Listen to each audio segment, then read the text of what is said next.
All right. Mono black devotion / zombies, whatever you want. Oh, that's the wrong deck list. This new league interface is really annoying. Previously it would always prompt you to pick your deck when you joined a league, and now you have to do it in advance and then join. Changes scary. Alright, so mono black zombie devotion, whatever you want to call it. Devotion, for those not familiar, refers to this mechanic from Theros block that says you do something based on the total number of mana costs that you count across all of your cards. So in this case, Grey Merchant here drains your opponent for X life, and you gain X life, where X is the number of black symbols on all of your cards. So we have cards like Undead Augur and Geralf's Messenger and Liliana the Veil and a bunch of black 1-drops here to enable Grey Merchant as kind of a top-end finisher. We've got 5 pieces of 1 mana discard in the main deck. One consideration is this deck doesn't really have a lot of removal in the main, so we're probably going to be pretty soft in the creature matchups. I did work a bunch of fatal pushes into the sideboard, so we've got some fatal pushes and a Dismember, so we get a little bit more interactive post-board, but in terms of efficient removal, it's definitely a little bit lacking game 1 in the creature matchups. Yeah, we played the Neoform deck. We've not played it with the London Mulligan that's supposed to be coming back on July 2nd. But we did play it under the existing Vancouver Mulligan rule. It was actually fine under the Vancouver Mulligan rule. So I can imagine it's only better when you get to mulligan with a little bit more precision. Pretty easy mulligan, only 1 land. Yep. I'm gonna bottom a second Carrion Feeder here. Do I know what date? No, I have no idea. We play a lot of decks, Indy. If you pull up the modern videos page on my site, it shouldn't take you that long to click through them.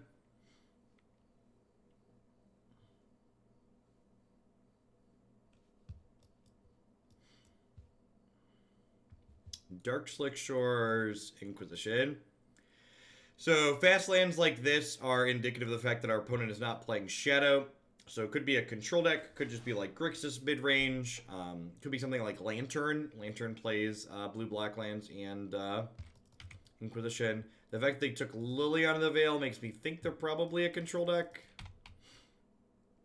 Of course, it could also just be that they don't really care about a lot of our other lower quality cards here. Main deck Damping Sphere. Definitely Lantern or some other War style deck.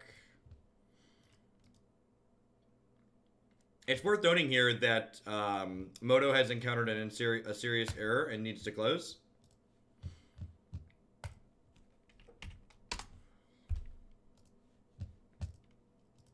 You know, it's funny with the historic announcement yesterday. Actually typed something for the first time in a long time that I hadn't thought, which was thank goodness for Magic Online. But just like moments like this, his application like past just being clunky and slow is also just incredibly buggy. And like the idea of going back and playing more Magic Online than, you know, the 8 to 10 matches a week just does not, 8 to 10 leagues a week just does not sound appealing. Was really hoping this new format in the fall was like actually going to be something and like have some amount of support. Just incredibly disappointed with their announcement. So what I was going to say before Moto died in the dumpster fire that it is that Carrion Feeder plus Undead Augur plus Gravecrawler actually kind of generates a nice flow of cards. You stack up 1/1 counters on here, and then this dies, triggering the Undead Augur again and again and again. But the Damping Sphere actually makes that a little bit difficult to pull off, because it makes recasting this from the bin cost more mana. Now, one of the things that's neat about the deck that we're playing is that because we have Grey Merchant and things like Geralf's Messenger here, we can actually kill them through an Ensnaring Bridge, which is kind of cool. I think I'm actually just going to go ahead and sacrifice this Messenger here. Lets me draw a card, it lets it undie and drain them again, it makes this bigger.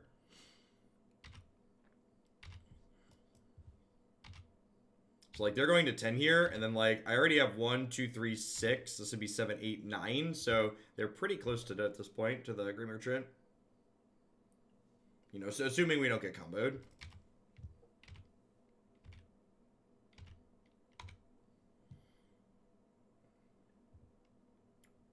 It's kind of sweet.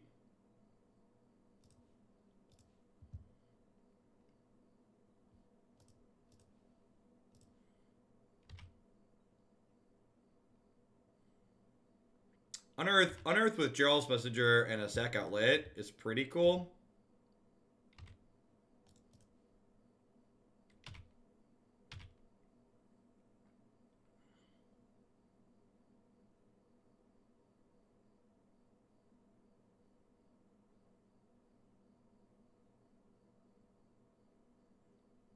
If they don't block with this, they're actually dead here, right? Because I go sack this, Unearth, Geralf's Messenger, drain you for 2, sack it, drain you for 2.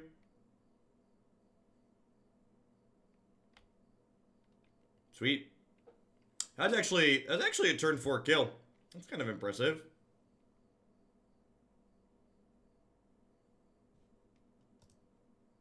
Carrion Feeder is a real good Magic card.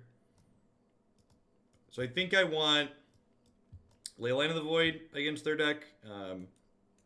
Turns off their Thopter combo. Dark Salvation doesn't seem very good.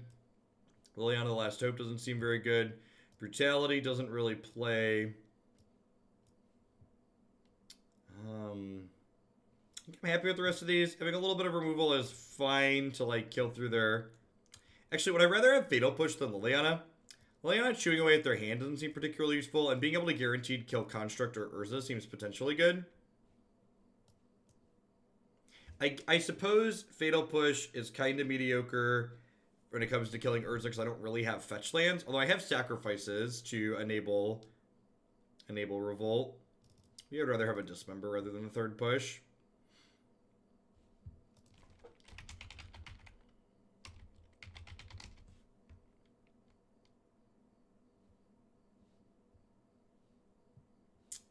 Yeah, let's try this.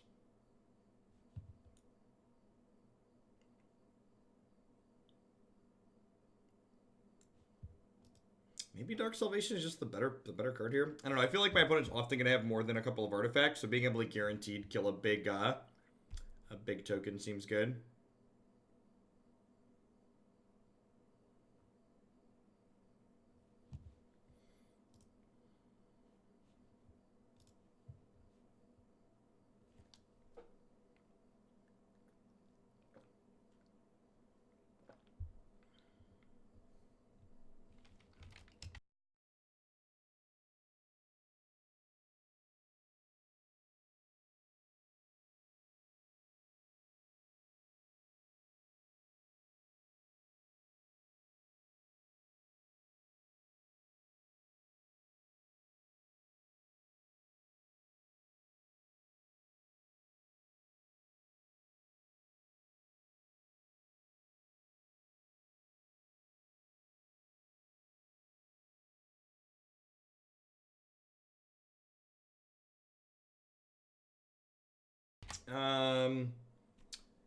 This is probably a keep, even with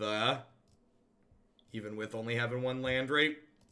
If we had our second land, it's like really good. If I had a third 1-drop zombie, it's probably fine.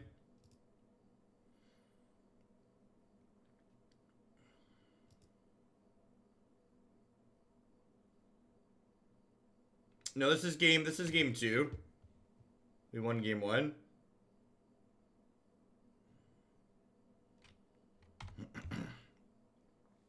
Yeah, I don't know. My only glimmer of hope I have surrounding the historic announcement from yesterday is maybe the reason that they're not including Kaladesh from the start is because they hit a technical limitation that they can't overcome. That's my one hope. If they actually have the ability to have all these cards in Arena from the start and they're just choosing not to, it's very, very disappointing.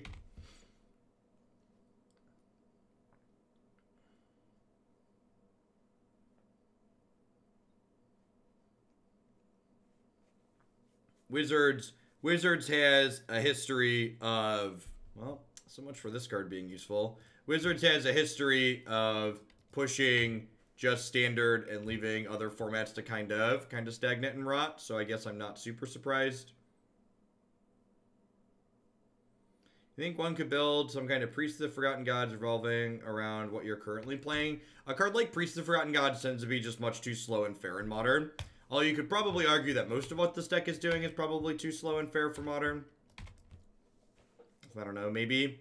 Like that card. Priest is just an incredibly individually weak card. And I'm not sure that the payoff that you get from Priest is worth playing the individually weak card in Modern.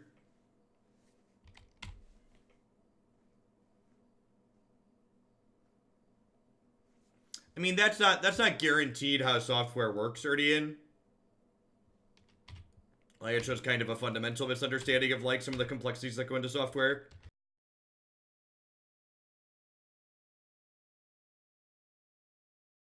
Just because everything worked a year ago doesn't mean there haven't been back-end infrastructure changes to change that it works now. There's no guarantee that it works now just because it worked a year ago.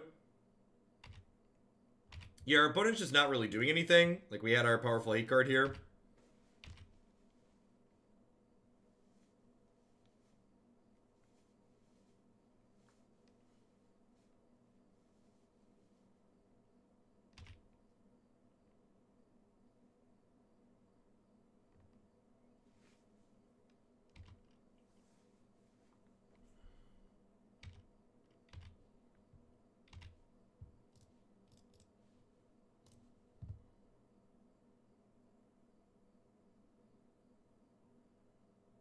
So they get to tap all 5 of their artifacts here. Why didn't they use Urza's ability? That seems weird.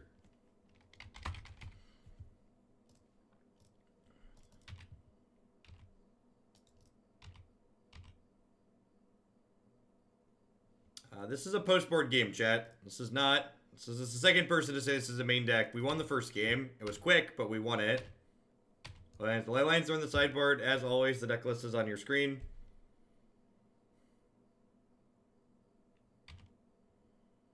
Man, look at Urza wield that sword. 1, 2, 3, 4, 5. All right, so this is lethal if we draw a land here.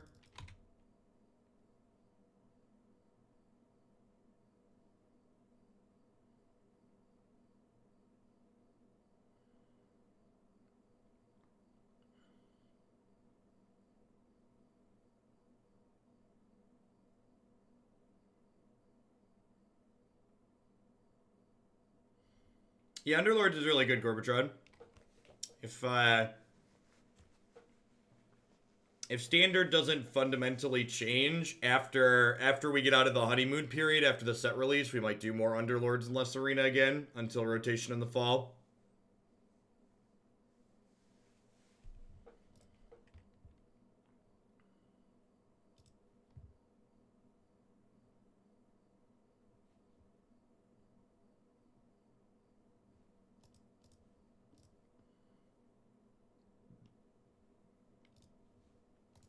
It is very addicting.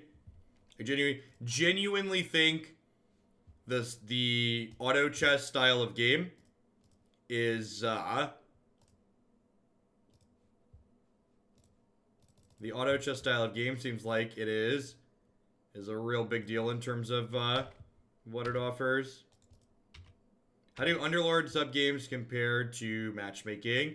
I mean, a lot of the people who've been playing the sub games with us have, like, very good records. Do I sack both of these and kill Urza? I can't use Cryptbreaker. I think I kill Urza.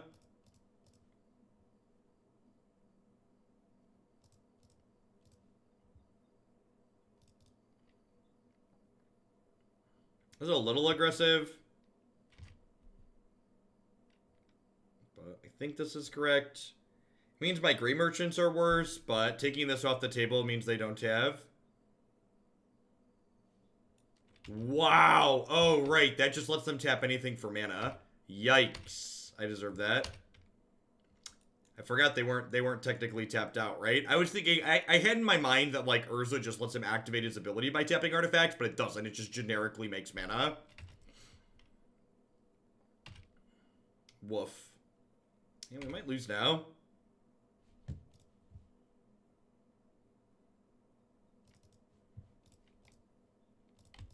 I guess I have getting them to burn an Echoing Truth there, as opposed to getting them to burn it on this, is good for us, I guess.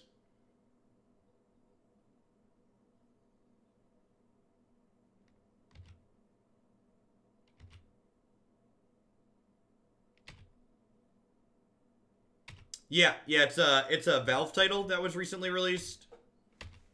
It's on, you can find it on Steam for Windows, Linux, and OS X. You can also download it on mobile for iOS and Android. When we've been playing on stream, we've been playing sub games mostly. It's been a lot of fun. And then I've also been playing a good amount off stream, because it is. It's a very addictive game. And then look, we died. Welcome to Modern. Enjoy your stay. So for those not familiar, Sword of the Meek plus Thopter Foundry plus Urza is infinite Thopters and infinite life.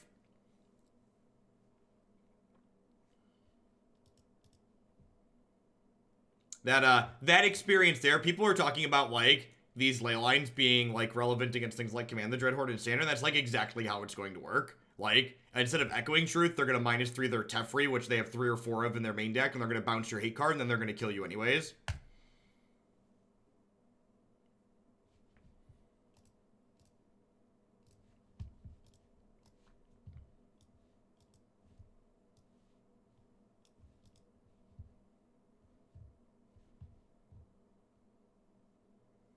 Yeah, they technically generate an arbitrarily large amount of mana while doing so, too.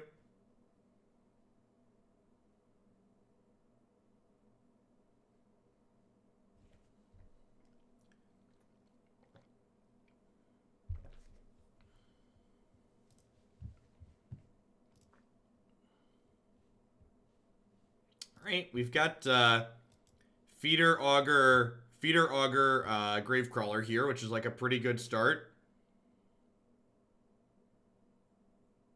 Yeah, you can GW. There's full cross-platform play.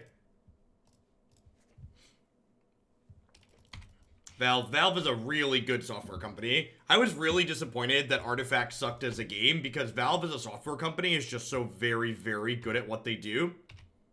So the fact that they now have a game that doesn't suck, that they're getting, now they have a game that doesn't suck that I enjoy, it's really nice.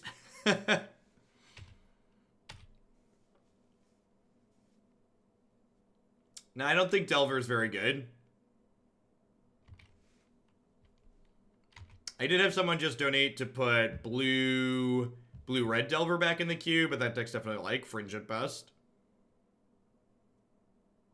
You see all the commands somewhere? Yeah, if you type help in chat, Rob. Let's see a giant list of commands. There's a lot of them. So this is a Pump My Carrion Feeder plus draw with Undead Augur engine. So I get to draw a couple of cards here. Hopefully find like a Thoughtseize or an Inquisition to try and like poke into their hand.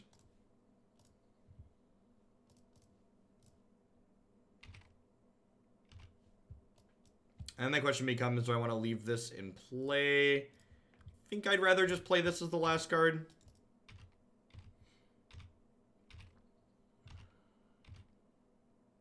And then next turn we can draw a bunch again.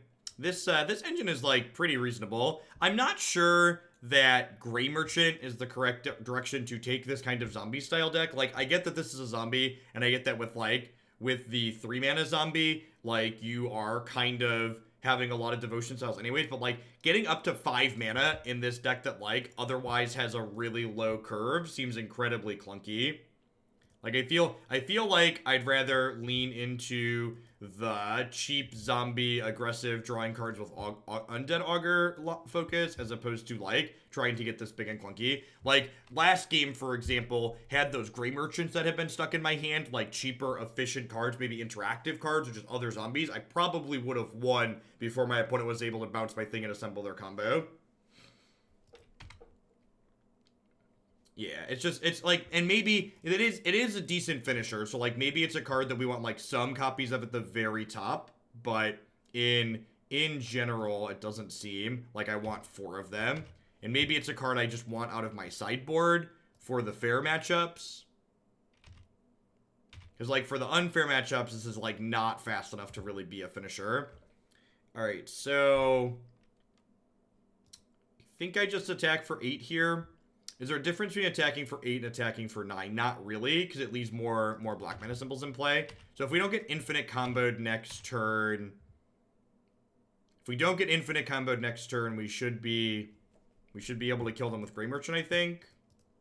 Hey, Nifty, thanks for the 3/4 of your support. I appreciate that. Welcome back.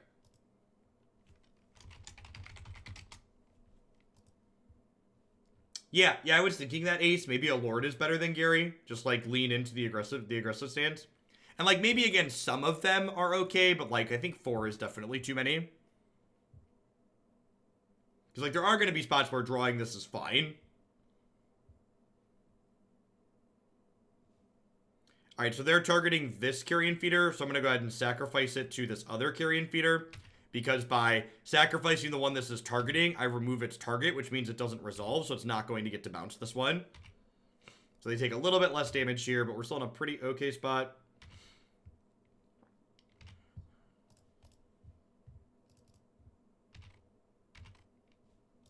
Unfortunately, this is a Magic Online League, and we can't make edits to the deck in between matches, so unable to make the change I just talked about there. So I'll have to play through with 4 Grey Merchants and see how that feels.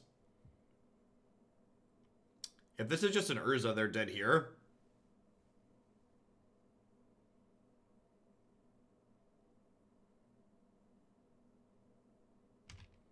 I guess they're not guaranteed dead, because they technically have 2 blue mana, right? Something to think about.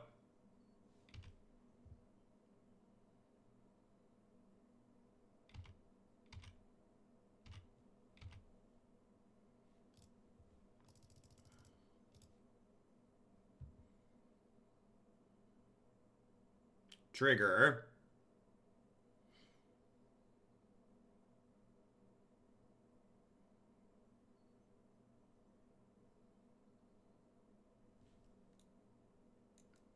So they could sacrifice both of these. Okay. Yep. Let's put you to 1. And then all my things are attacking for at least 2, right? So you're dead.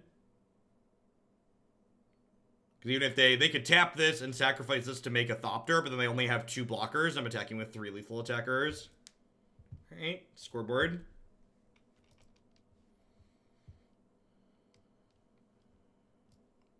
Yeah, Lifebane Zombie. I don't know if that one's good enough. Intimidate. Oh, Intimidate.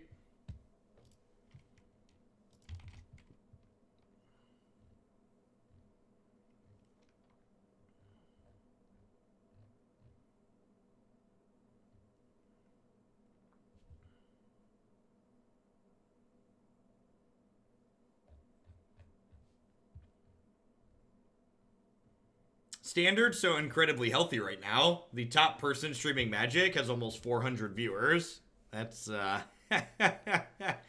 God, it makes me so mad. I just need, part of me wants to not, part of me just needs to not think about it, because I know if I actually think about that post more and more, I'm just going to get really pissed off.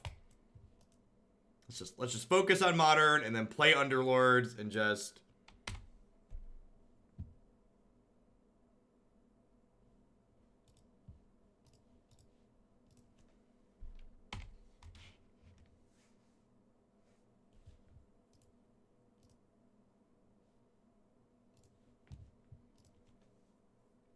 This curve's okay.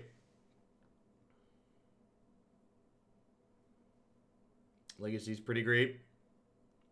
Yep. Yeah, see, they brought some unification to Pauper, which maybe that'll make that format more popular.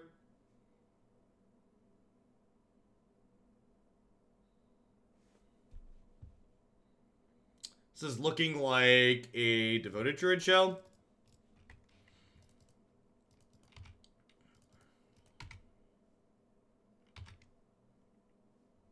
It does. It makes me sad too.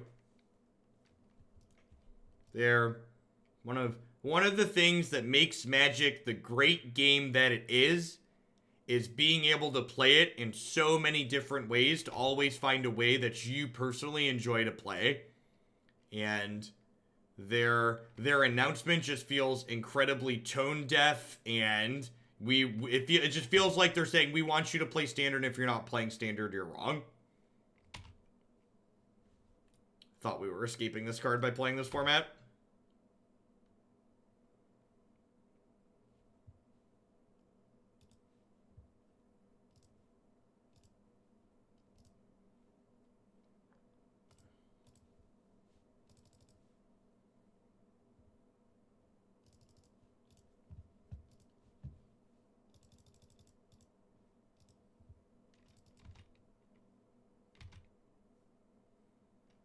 The historic announcement from yesterday, Jin.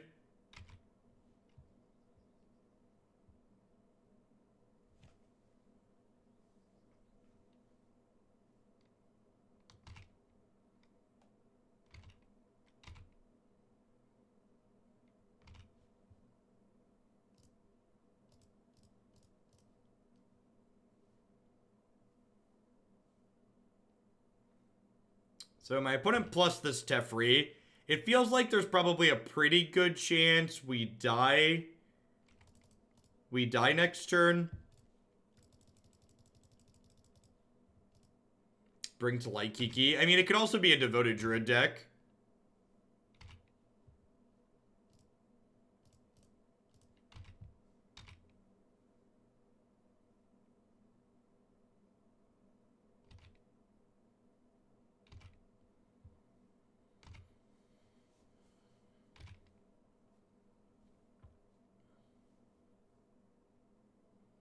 Yeah, I was mostly just like, yeah, finale. Yeah, there looks like they're a Devoted Druid deck. I was mostly looking forward to just like being able to play more Arena and a little bit less Magic Online, because even though these formats are like, they're more fun than standard in positions like this, like Magic Online as a whole just leaves a lot to be desired. The gameplay is just incredibly slow.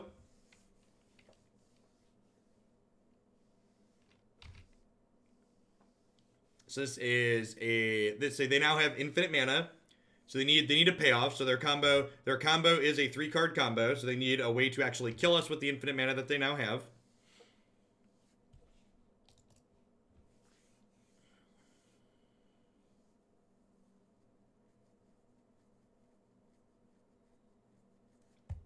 That prevents us from playing Magic, so we can concede.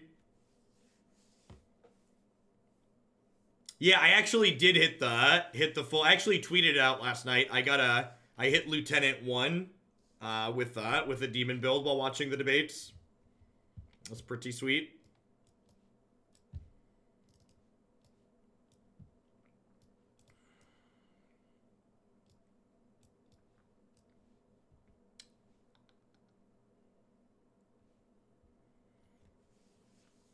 I mean, I can attack, but I can't do anything else at that point.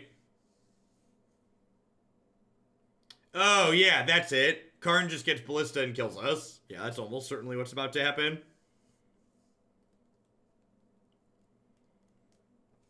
That is almost certainly what's about to happen. The Mike Arnold, thank you for the half a year support. I appreciate that. Welcome back. Thanks for keeping me around. How were the debates? They have too many people in them. Just too many people. Last night was a lot more, or 2 nights ago, Wednesday was a lot more tame than Thursday. Last night had a lot of the people who were polling higher in it. A lot of them were like talking over each other. There was also, and this just says how many people are running. The guy that was all the way on the right, so he's not polling very highly because he was on the outside. He kept trying to like push his way in, which he almost has to if he's going to gain any recognition because they're not going to call on him. But it made everything kind of a mess.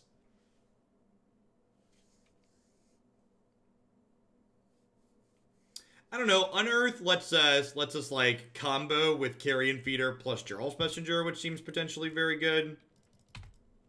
Solwell, yeah, that's the one.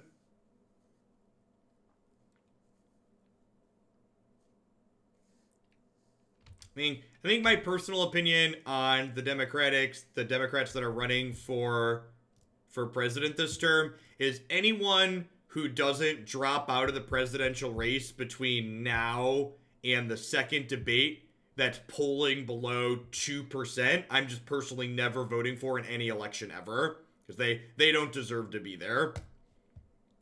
Like, everybody fine, take your shot and, like, get in the first one and try and, like, get some people to, like, know who you are and care about you. But if people still don't care about you after the first one, just GTFO, get out of the way of the people that, like, actually have a chance. Hey, thanks for the 12 months, Ewok. I appreciate that. Welcome back. Thanks for keeping me around. Let's get you a sword to go with your shield.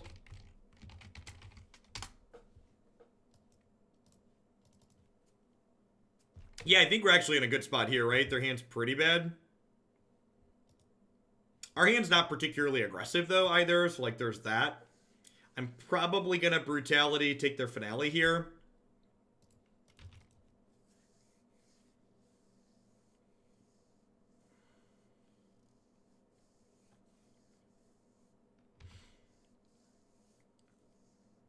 So they named white, unsurprisingly. So their hands is 2 land, call, finale. That was a good draw.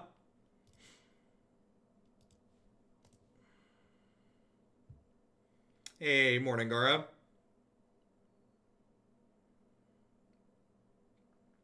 So they'll cast Eldamar's Call in response here. Were we supposed to drain them? Oh, yeah, I was. This card was free, right? So I can cast it from the bin. Thanks for pointing that out. This was a free roll. Hey, Prime, thanks for continuing your sub gifty. Hope you're having a great Friday wherever you're at. Thanks for keeping me around.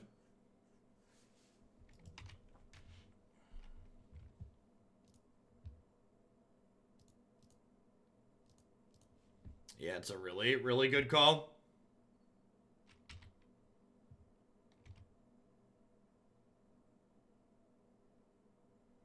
I'm going to draw a card here, I think.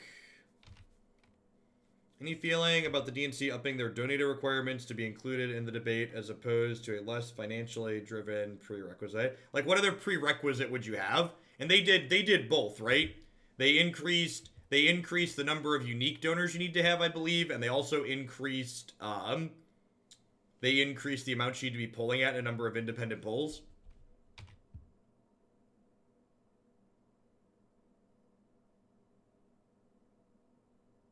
Yeah, the Underlords is just, like, a ton of fun.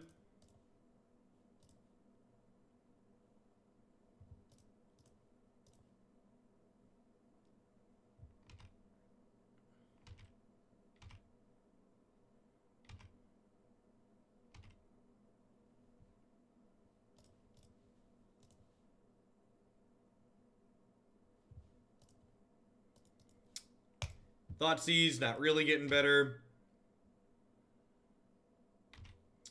I'm going to attack for 4 here, so they're going to get to block here, shoot this. I'll sack it, and then I'll, like, sack it. Oh, wow. Okay, interesting. Oh, they just want...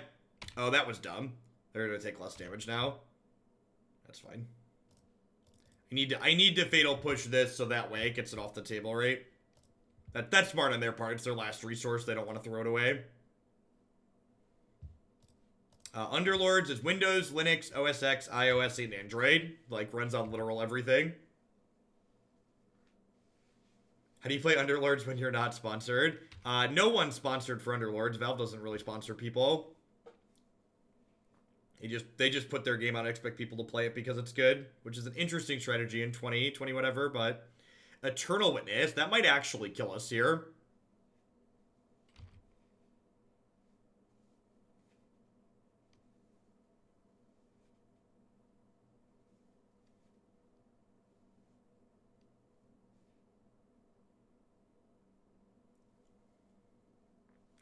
As someone who, like, shills a lot of products, Underlords is such an easy shill too because it's actually free.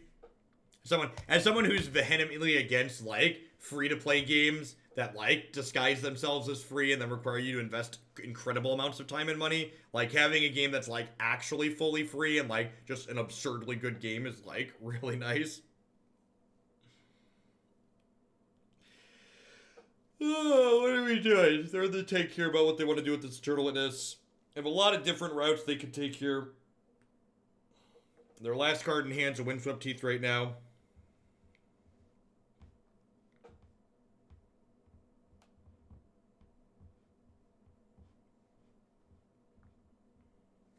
Time Reveler. Yep, that's a good pickup. It deals with my Carrion Feeder. I guess Eternal Witness is a reason to, like, sandbag the Thoughtseize I fired off last turn.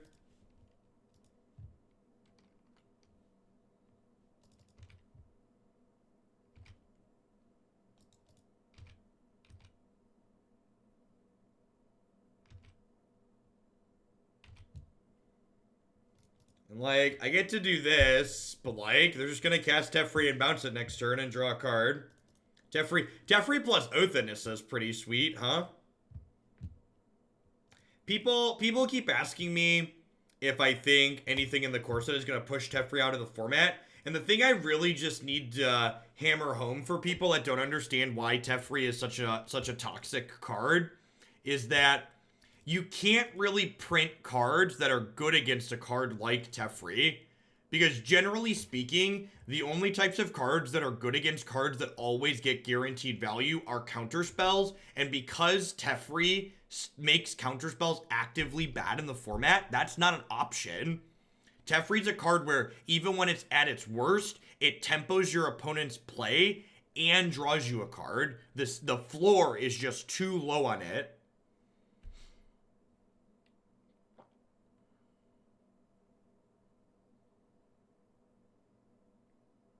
The floor is too high. Yeah, that's it. Whatever. And when it's too good when it's at its worst. That's the words I'm searching for. When it's the worst it could possibly be, it's still too good.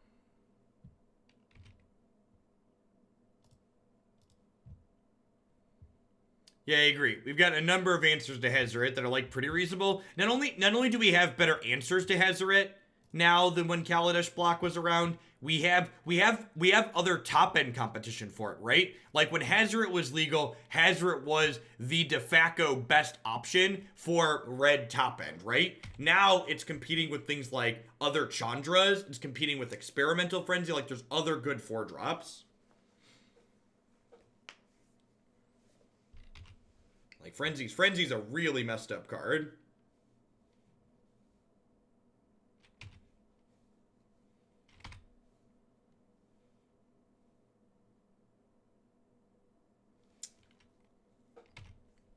If they don't block both of these, that's lethal.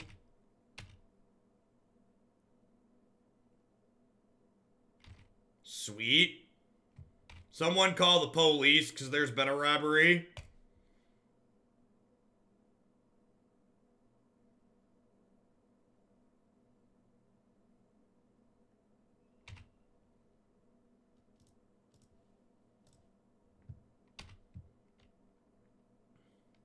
Ew. Like I said, the Geralf's Messenger part of this deck seems ambitious and clunky and slow. But, like, the Carrion Feeder cheap zombies and, like, Carrion Feeder Geralf's Messenger and Carrion Feeder Undead Augur has, like, been genuinely good in the games we've played so far.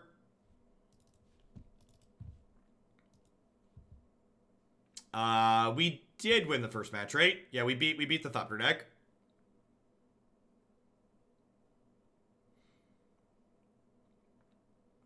Yeah, Carrion Feeder is just a very strong card.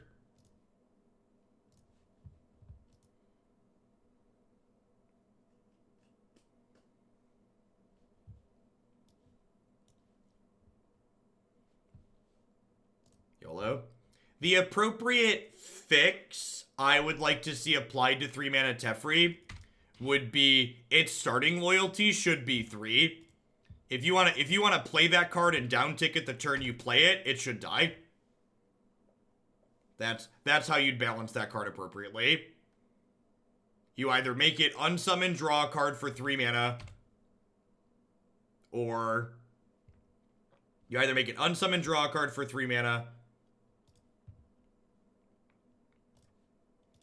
Or you give people a chance to kill it. Target player creates X. Up to one target creature. So target myself, target your thing. And this gives it -2/-2, right? It's like sorcery speed disfigure here.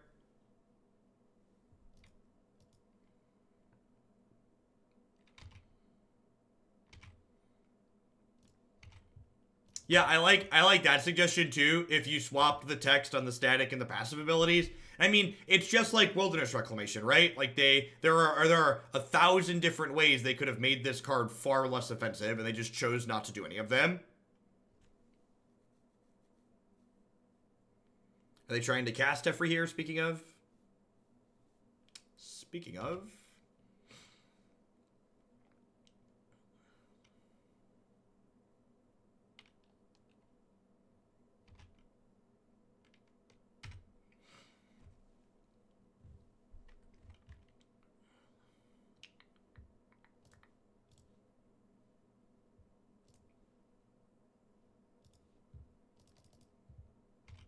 Shame we didn't draw a land there.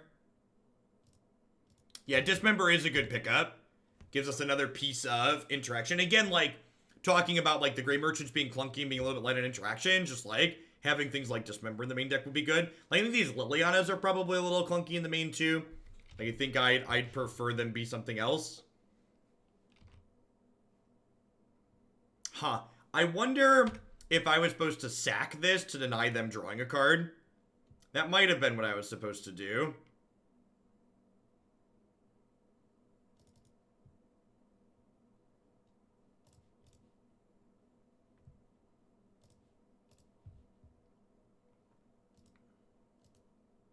Oh, that's not what I want to do.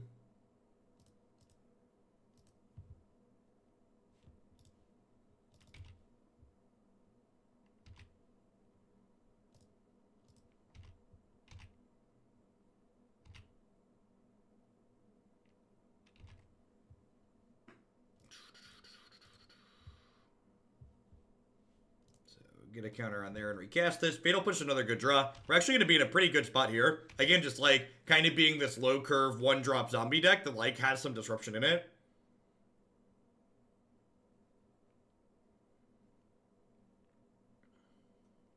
Can't wait to turn into a Chalice deck. Yeah, we definitely don't have an answer in our 75 to Chalice. You probably splash a second color to make that happen. If you cut the Lilianas from this deck, you could probably, if you get the Lilianas from this deck, you could probably play 4 Cavern of Souls, too.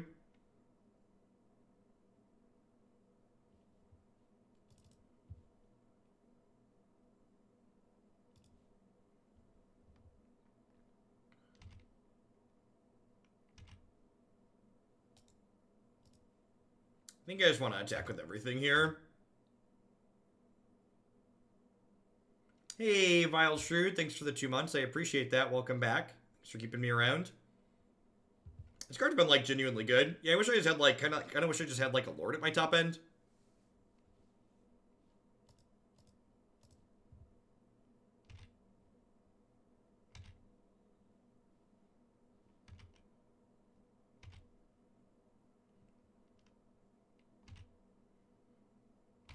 Alright. Is there any way I die if I don't hold a removal spell up next turn? They only have 2 mana here at my end step. I don't think I can die by not holding a removal spell up next turn, right? Anyone? Bueller? Postmortem lunge, I suppose? Postmortem's how I die? Am I far enough ahead that I decline drawing a card here? I think I want to draw.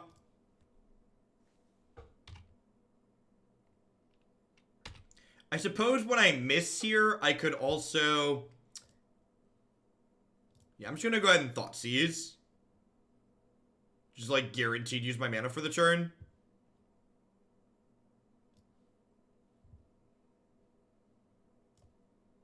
Well, we're dead to Postmortem Lunge.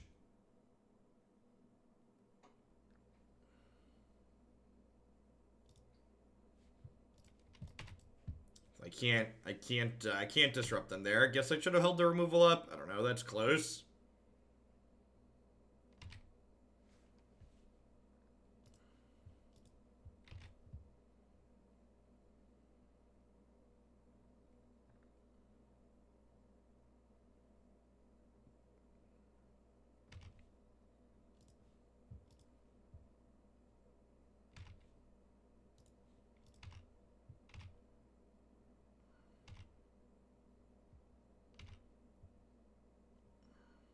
Alright, so their hand is Vizier and Finale.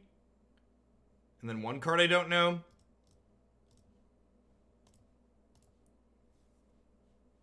I don't need another Undead Augur. I just want all my removal, I think.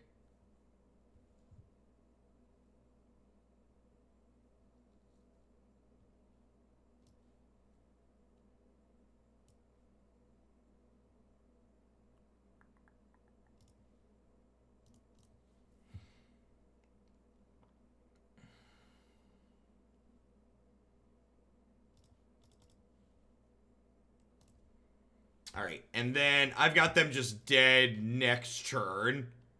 So I'm going to go ahead and hold up removal here rather than trying to draw a card with this Gravecrawler. Just in case they're on Postmortem Lunge. Some of these decks are pretty all in, so I think I'm far enough ahead to play around that at this point.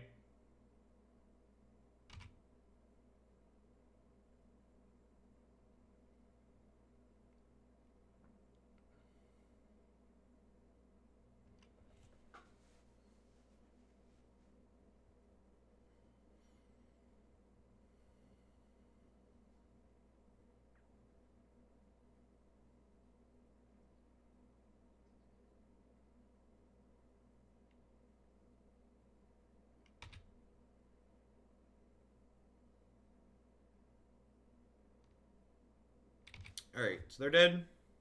Their last card is Aldemari's Skull.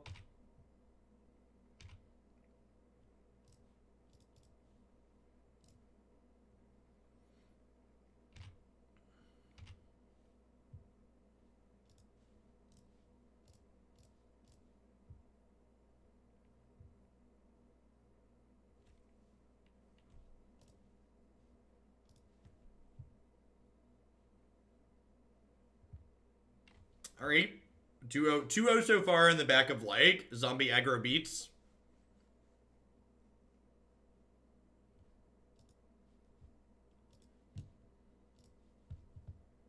So far takeaways are that this portion of the deck feels real clunky and awkward, and this portion of the deck, along with Messenger, feels like pretty reasonable.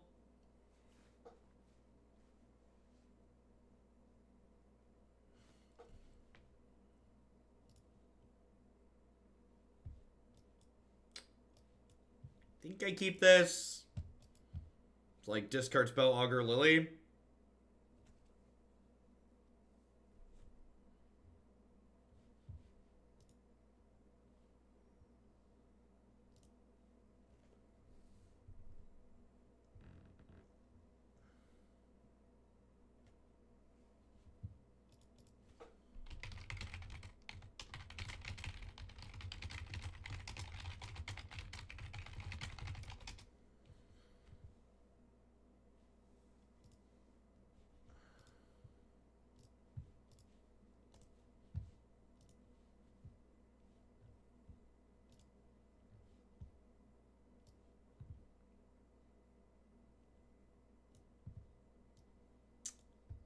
That's a hand.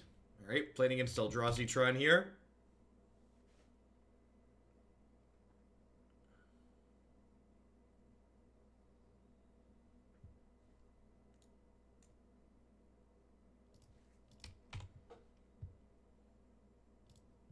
Yes, this is a Chalice deck.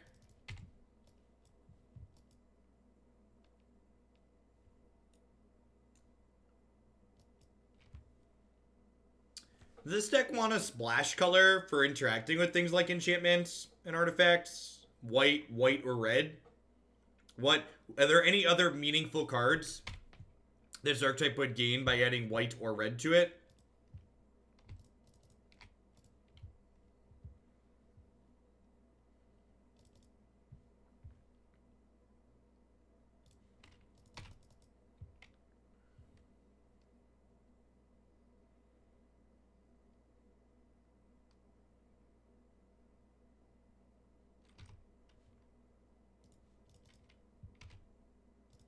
Green for trophy. Are there meaningful green zombies? Trophy's interesting. Dread Horde Butcher's a zombie. Yeah, I could see that. I'd be down to run people down with Dread Horde Butcher. Like the aggressive slant in this deck. Like here. And again, like, it's like, well, do I like not plus my Liliana here? Because this Grey Merchant is just like really rancid.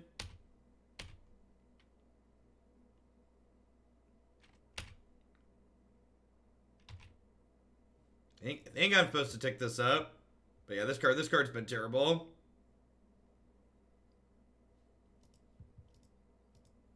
Oh yeah, Caleb's been playing Rally the Ancestors, right? This is the part where the Thran player naturally hits their Thran on 4 and Reality Smashers Liliana anyways.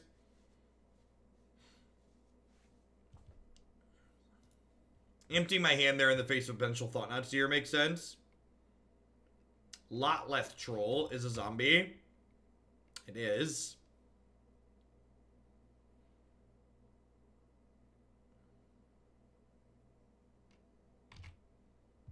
Alright, what are we getting here?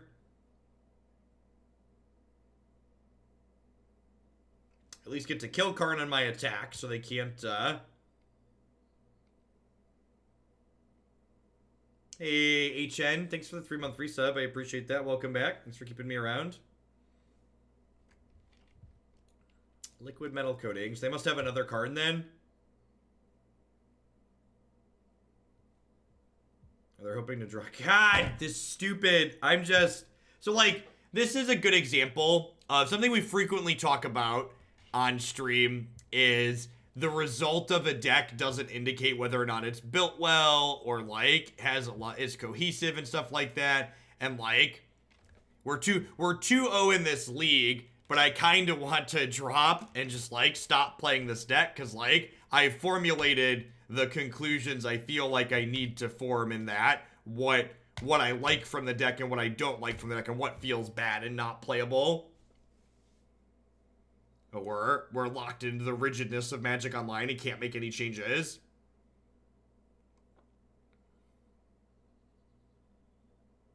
Is Dreadhorde Arcanist a zombie?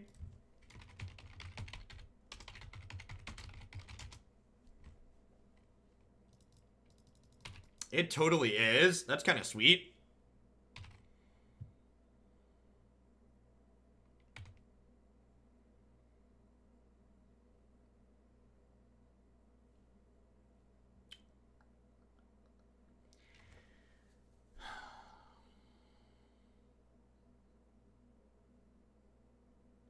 How do we feel about ultimating this and putting Urza's Tower and Thought-Knot Seer versus the rest of their board?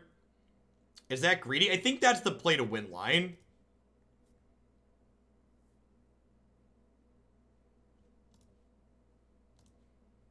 I think I do this.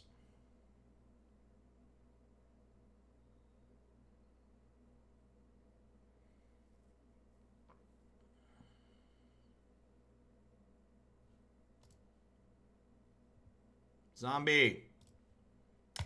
Now we draw the lands. Oh, I guess I could have turned that into a zombie, huh? I could have turned that into a zombie. Yeah, that was a mistake. I should have discarded that there. This card's got more text.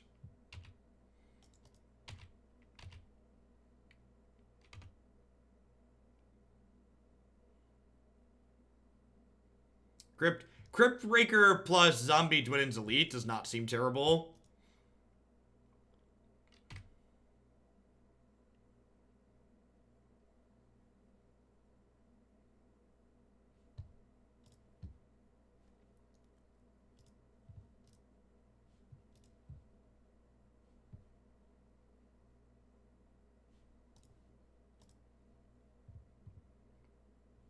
This is a sweet line.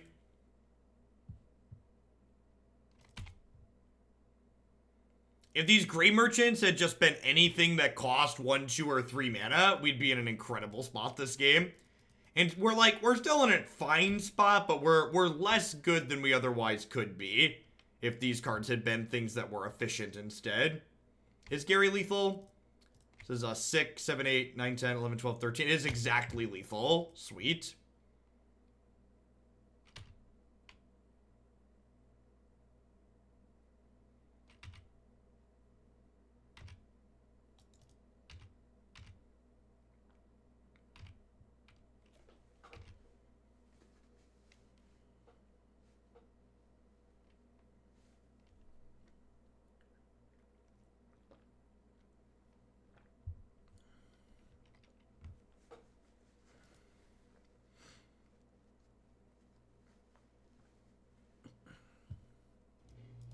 So, Fatal Push and Dismember seem fine here.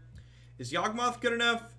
Sacrifice creature, put a 1/1 counter. So I think this is good. This, honestly, might be... This might be the top end we want in this deck. It's another sack outlet that also generates card advantage for us. Does not seem unreasonable. Even if we don't splash a second color, this deck probably wants access to some fetch lands, so that way it can use Fatal Push better.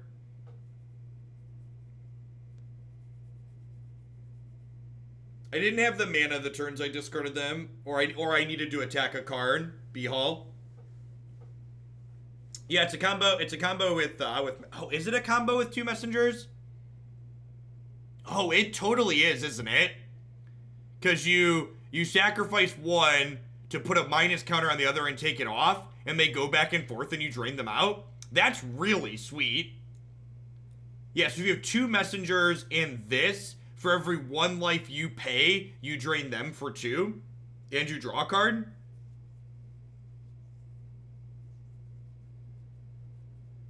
That's really sweet.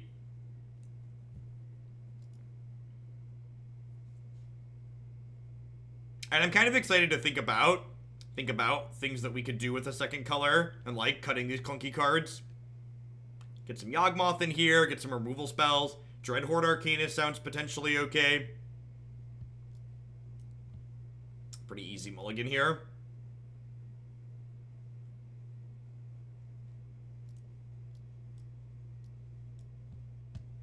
I think playing a 2/2 for 2 sounds appealing. I don't know if I'm in for a 2/2 for 2.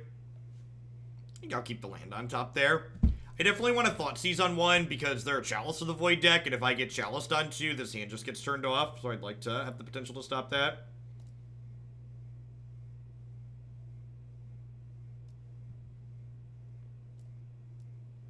So, I'm going to take the Mind Stone here because this way my Thoughtseize next turn is guaranteed to take something. I feel a little bit bad if they draw a bomb next turn, but if they draw a blank, like if they draw another land this turn, this Thoughtseize will miss. So I think guaranteeing that I get to 1-for-1 with both of these Thoughtseizes is valuable.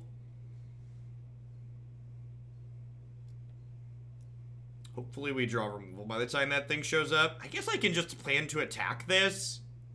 Yeah, I'm just gonna plan to attack that, actually.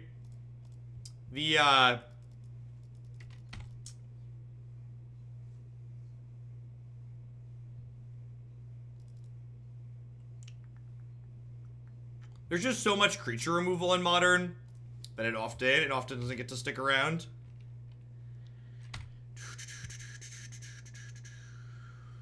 So, do I want to get as aggressive as possible here? Probably.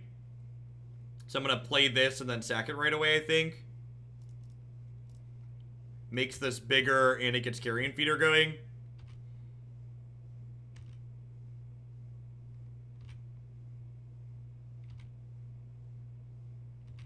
Yeah, I agree. Some way to take artifacts out sounds ideal. The red splash sounds sweet. Culligan's command, and I'd like to try Dreadhorde Arcanist. I also see green for trophy being fine. At the core, I really want some way to like enable Revolt on Fatal Push anyway, so having some fetches is decent. I mean, Trophy's pretty close to Vindicate.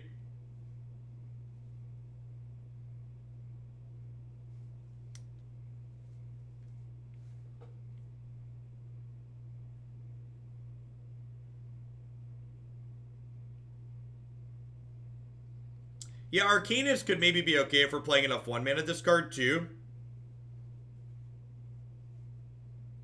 Collected Company could find Messengers. You want to play Coco Zombies? I don't think you can play Collected Company and play 1-mana discard, and I think I'd rather play 1-mana discard.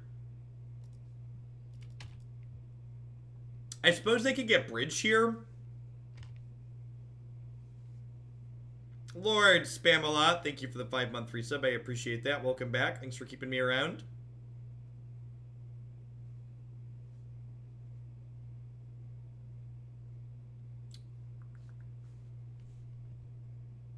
So their hand right now is 2 basic wastes. So whatever they're getting here needs to do a lot for them.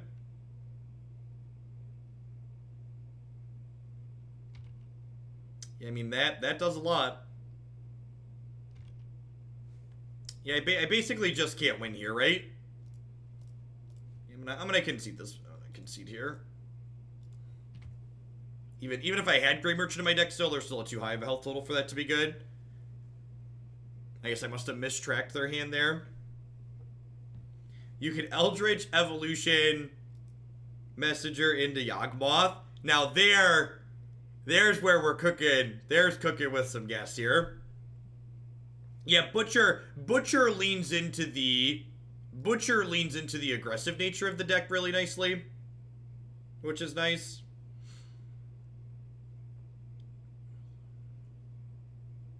I like that idea.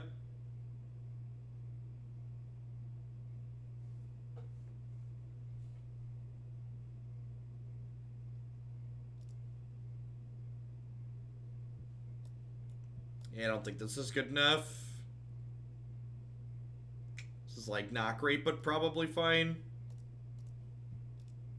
Looking for another 1-drop zombie here.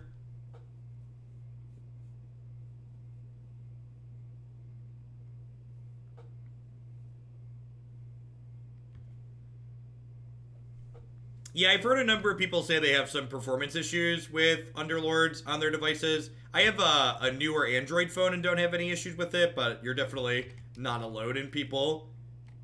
And hearing about, actually, I was thinking maybe I want to activate this turn, but I probably want to get this down right away just in case they chalice me next turn.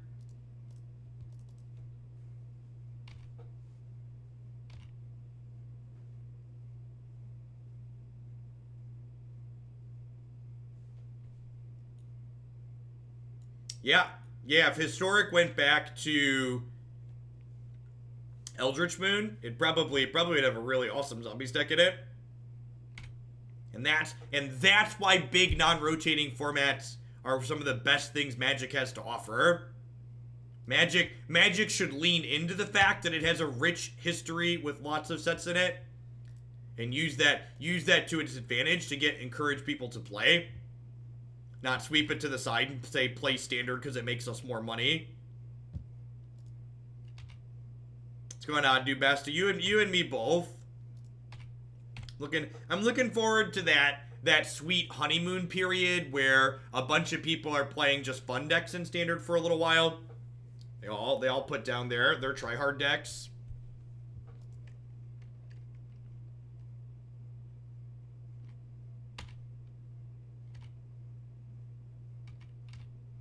I wanted to guaranteed use my mana for the turn waterfalls. Maybe that was wrong.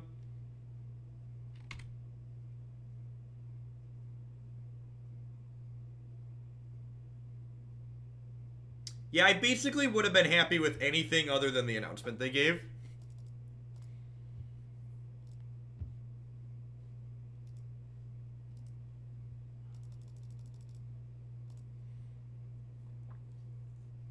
Unfortunately, 1 short of being able to kill this.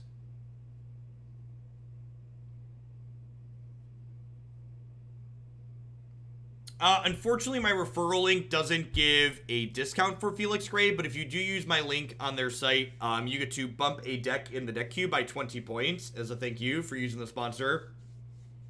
You are welcome to save that until you have something you want to submit around the new format as well. What was the announcement? The announcement was that Historic is an incredible disappointment instead of something that could be incredibly interesting. I think I'm going to draw it now in case I hit a 1-mana spell. Perfect. I guess this lets them kill my Liliana. Maybe that's bad.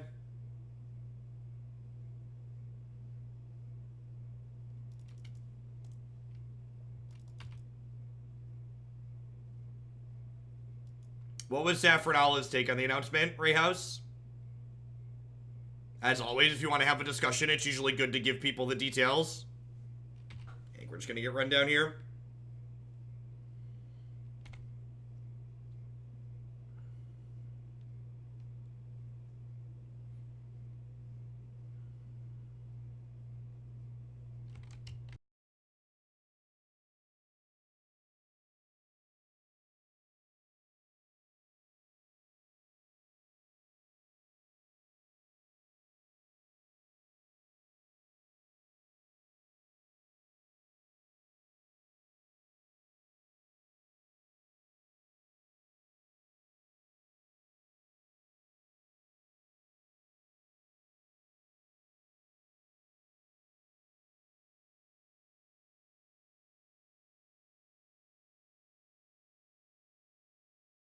Well, let's fix that, Rain Spider. Thanks for the 13 months and welcome back.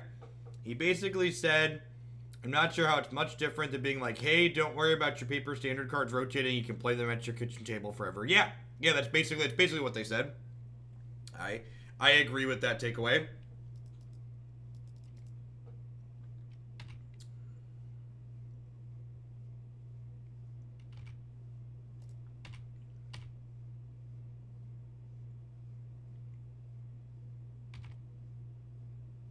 So, I'm going to go ahead and block with my zombie token here. Tap my 3 guys, draw a card. After the zombie token dies, I can Fatal Push the Thoughtnuts here. Then maybe we're okay here. Hey, Trax, thanks for the tier 1 sub and for the 34 months at that. Welcome back.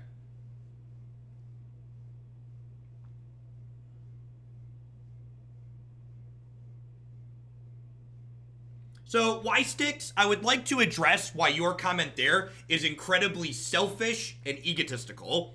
So you're saying you're happy that we didn't get a new format because you didn't want to learn new things. Not every part of Magic needs to apply to every player.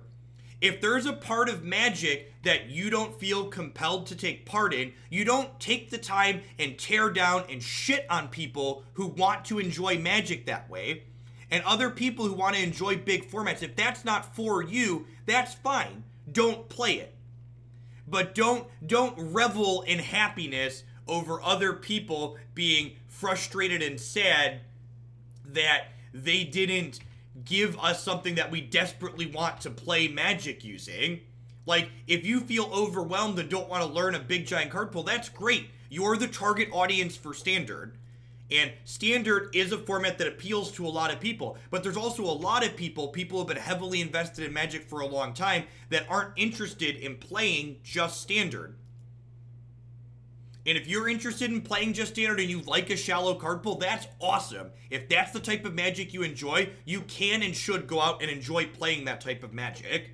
But don't assume that everybody else feels the need to play Magic in the same way that you personally enjoy playing Magic. The thing that gets kept Magic a game that's existed for as long as it has is the ability to play it in a variety of ways. Magic isn't just limited. It's not just Standard. It's not just Modern. Magic is a rules engine to play so many different formats. And the reason why it's such a strong, popular game 25 years later is because of that diversity.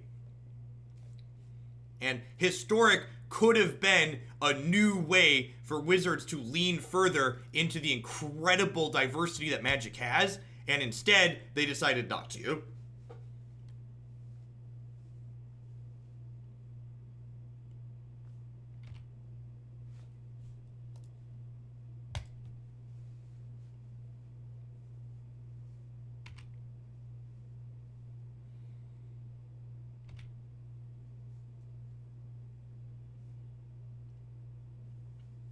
this format could have been the bridge to bring lots of established Magic players who aren't really into Standard but love Magic into Arena, and they missed the mark. They've once again shown that they are completely tone deaf to doing anything reasonable for the established Magic the Gathering players. It's just as tone deaf as ignoring their established people who have been streaming Magic for years, as opposed to favoring people who are brand new to the scene. Just so many different ways. They constantly show that they're chasing that new player and don't care about the people that have been here day in and day out for forever.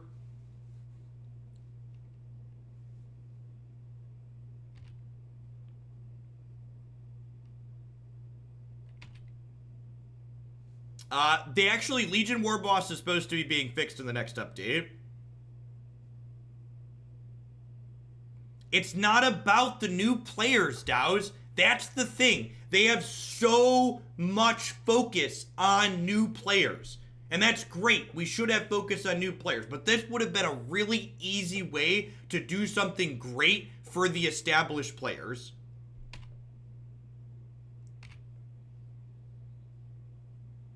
As someone who's been around Magic for a long time, I feel very consistently like Wizards doesn't give a shit about me as someone who's been here for a long time.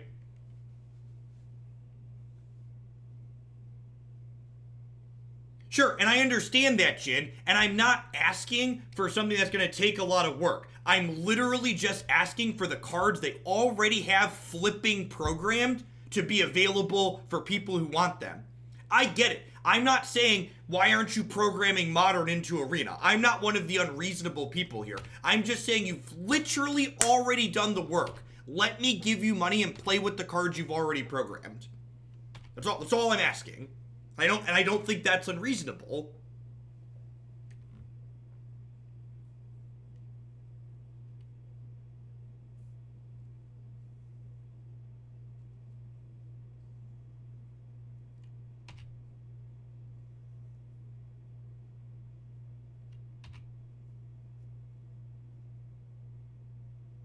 I just want as many sets as possible.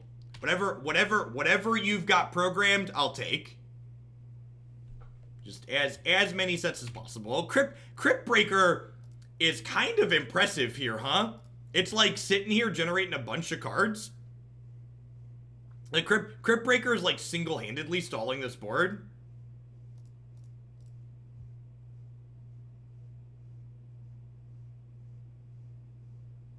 Like, that doesn't do anything, so, like, make a zombie.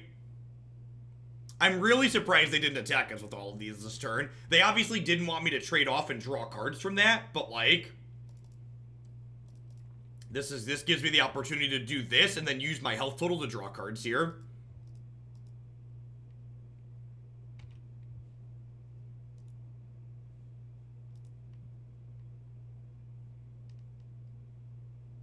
Yeah. Oh, do do do do do do do do do do do do do do.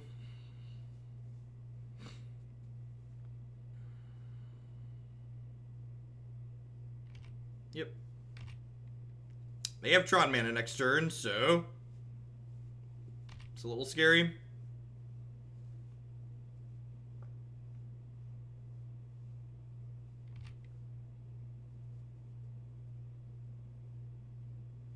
Yeah, I agree. That's completely true, Kind Fiend. It's exactly like that. It's like when companies run new customer discounts, and you're like, well, what about me? I've been here for a decade. And they're like, nah, we've got your money. We don't care about you.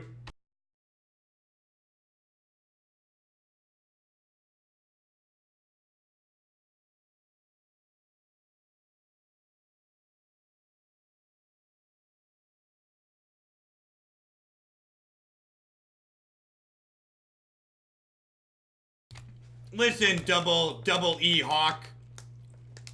This isn't the rest of the internet where you this isn't Donald Trump's Twitter where you just get to post lies and bullshit, okay? They don't have to code a bunch of animations and artwork. They have Kaladesh was programmed. It was in. It was already there. So don't make shit up. That's not welcome here. You want to make stuff up, I'd recommend making a Reddit post.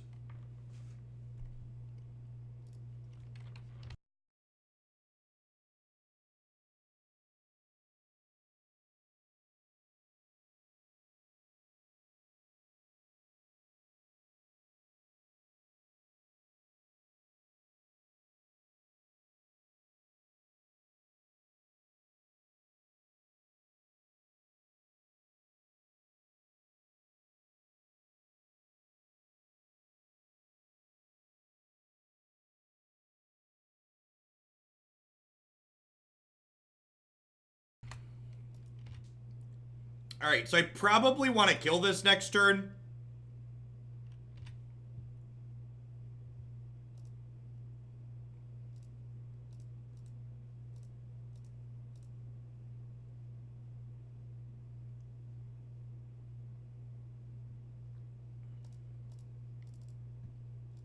So that way it can't get Walking Ballista. I have to throw some zombies away to do that, though. Dismember is a good draw.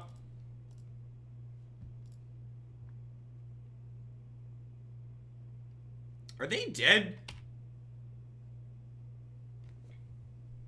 They block 2. They take 2, 4, 6, 8, 10, 11, 12. God, they're really close to dead. They have a Thought-Knot Seer in their hand that I can take away here.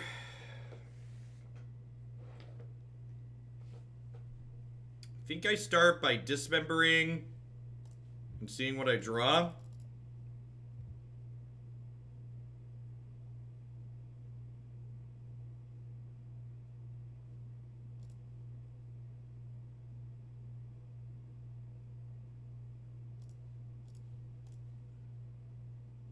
Let's take a peekaboo here so we can make this attack and not run into removal spells and get got that way. Ugh. Yeah, I think we're dead. That's unfortunate. Hey, Burning Piggy, thanks for the 16 months. I appreciate that. Welcome back. Thanks for keeping me around.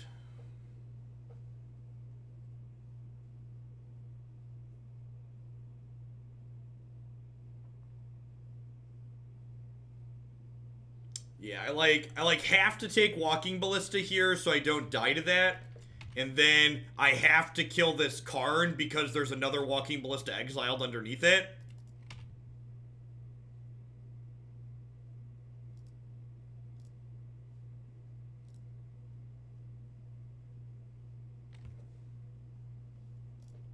So I have to attack with 5 things at this Karn.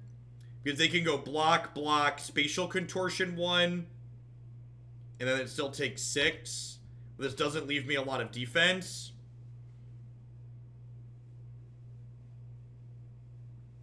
Yeah, we like... There's a plan. I don't know that it's a good plan, but it's a plan. Scissors, thanks for the 7-month resub. I appreciate that. Welcome back. Thanks for keeping me around.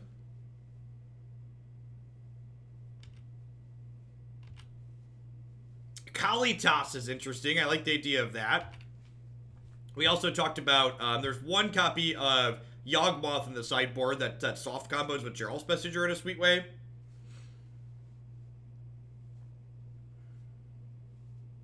Yeah. Yep. Yeah, and that's the other flip side. Like, there's 2 parts of the historic announcement that were really a huge kick in the gut to me.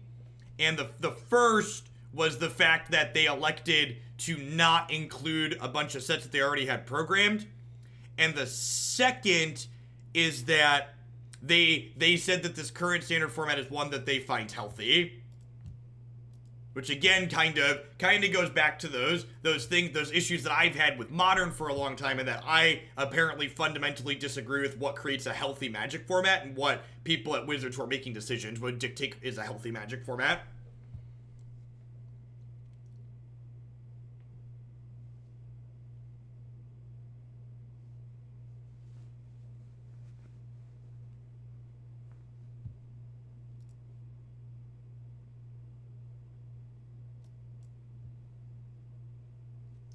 I guess.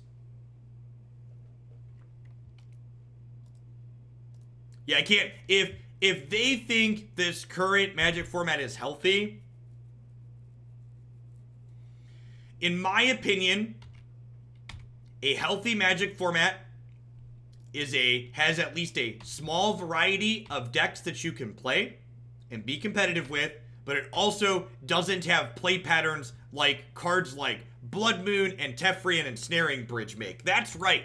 Teferi, 3-mana Teferi is so obnoxious, I would classify it in the same camp as Blood Moon and Ensnaring Bridge. If you want a really recent example of what I would consider healthy, Guilds of Ravnica Standard is my #1 favorite standard format of all time ever anywhere. It is my favorite format I have ever played. Guilds was phenomenal. I was enjoying myself playing with new decks in that format up until the very last day. My opponent kept double opt 1 land. Yikes. I also don't have a lot going on here though, so like, you know.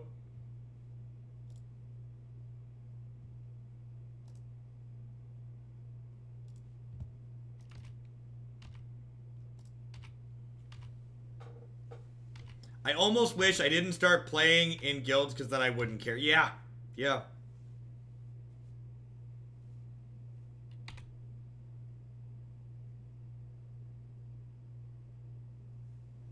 Yeah, Blood Moon's like a card that's pretty popular in modern and I think I'd rather have the land than a 1/1 counter here.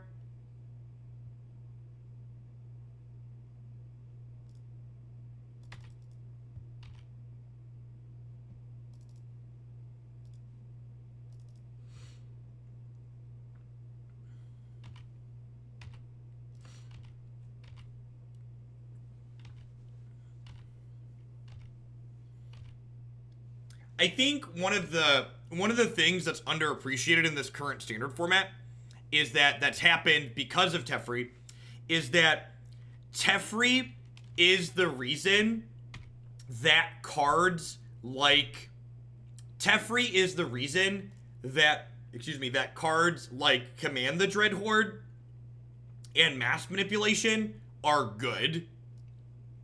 And I know that probably sounds a little bit weird on the surface, but if you take a second and really think about it, the reason why those cards are good that are generally really clunky expensive cards are because usually cards like that are able to be pushed out of the format by counter spells, but Teferi is just so incredibly good that he makes counter spells unplayable.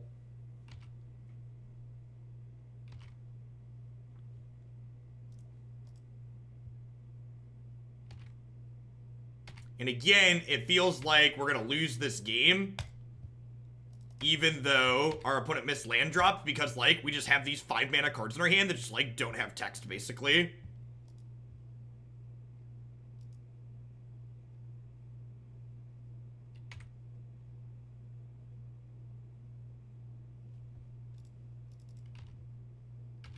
What has prevented Little Teferi from showing up in Modern? He is showing up in Modern.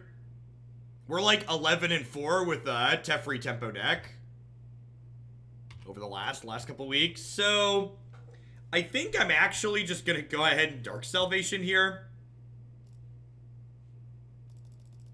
They have a mana leak, and I think I'd rather this get countered than Grey Merchant get countered.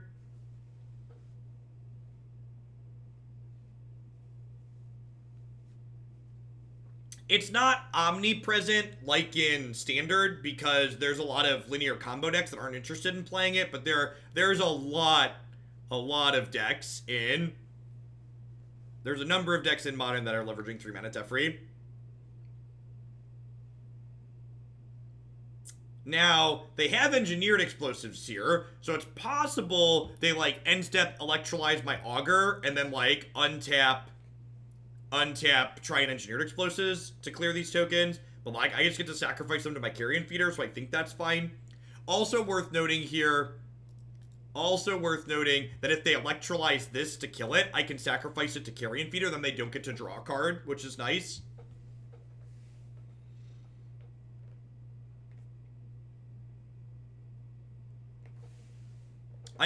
honestly wouldn't even care that Historic is getting the competitive snub as well. Like, they're saying it's going to be a purely casual format. If they would have just given us more sets to play with. Like, if it's casual, that's fine. That's almost better for stream content, because we can just, like, play sweet things, but...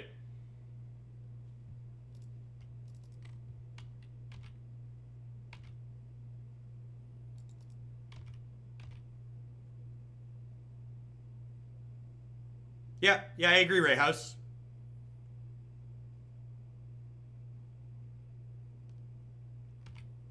Sure.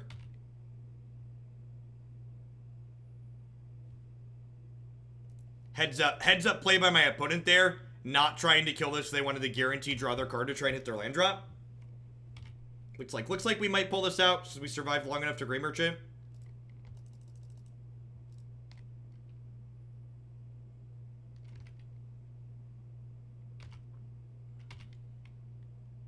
If they hit like something like Supreme Verdict here, I get to draw 3 cards, then like play Grey Merchant. So we're probably gonna pull this out. They have Teferi, Explosives, and then 2 cards I don't know.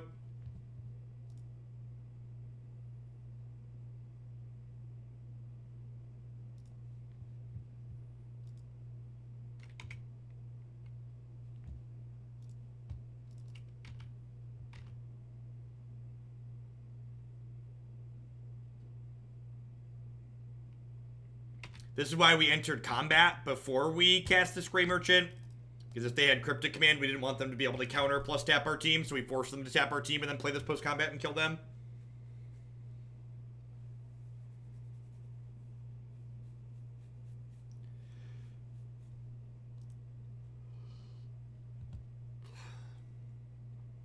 Fulminator Mage sounds great. Dark Salvation does not.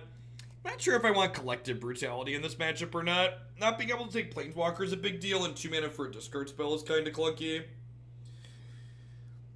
Thanks for the 7 months, Winspinks. I appreciate it. Honestly, Liliana the Veil's kind of mediocre. Like, she's okay at pressuring her hand, but she's expensive to get into play. This is also a little bit of reach, which is nice. I think Grey Merchant's fine to keep in here because he does burn them out. You know, we were talking about a red splash earlier. We could play Lightning Bolt in the red splash to get even more aggressive. I'm doing all right, card. Yeah, Grey Merchant was fine there. For people that are just dropping in, we're 2-1. We're up a game in this 4th match. Grey Merchant's been kind of underwhelming overall. The low-cost zombie package, along with Undead Augur and Geralf's Messenger, has been very good, though. I've been talking about how I would probably splash a color into this deck if I were to play it again. Probably red or white.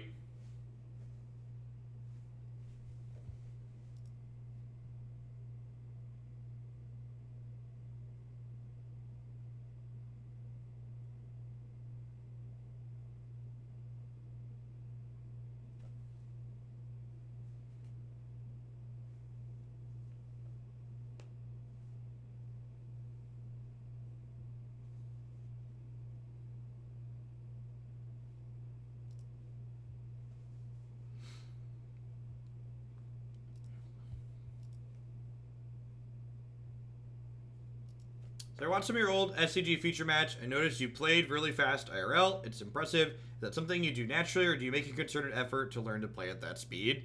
I'm always very conscious of the clock when I play. Part of the reason why I play quickly while streaming is because I just do make an effort to play quickly in general. For people who aren't familiar with my competitive background, I've played a lot of competitive Magic between 2014.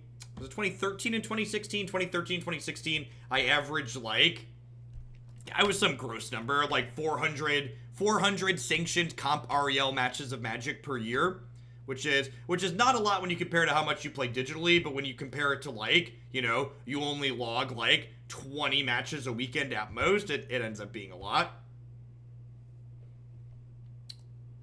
I think I just take their Snapcaster here.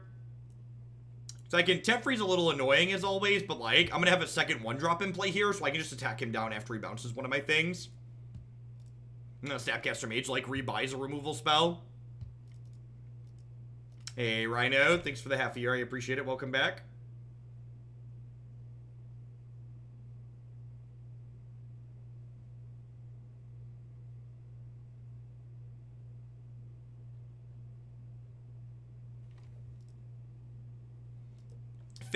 fair warning if you're digging into some of my past personal archives.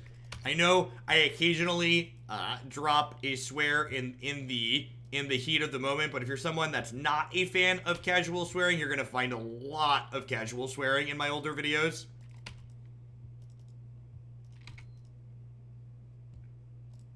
That's something I made a little bit of an effort to get better at not doing. Well, that's a blue-white hand right there. They have no thoughts to seize, chat. This is the part where they draw all spells for the rest of the game and we die, right? Man, these Fulminator Mages looking less good now, huh? Fulminator Mage, less impressive than previously stated.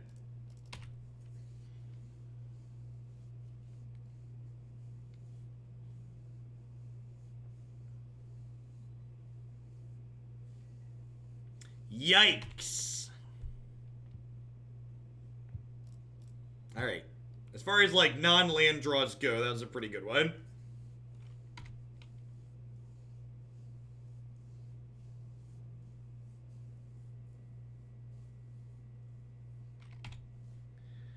That's sculpting our mind! Well, they're gonna get to throw some of these lands back here, so... If they find a piece of 1-mana removal here, we're going to be in a lot of trouble, because they're going to get to protect their Jace the Mind Sculptor from dying this turn. So if they find Path or Bolt here, we're probably dead.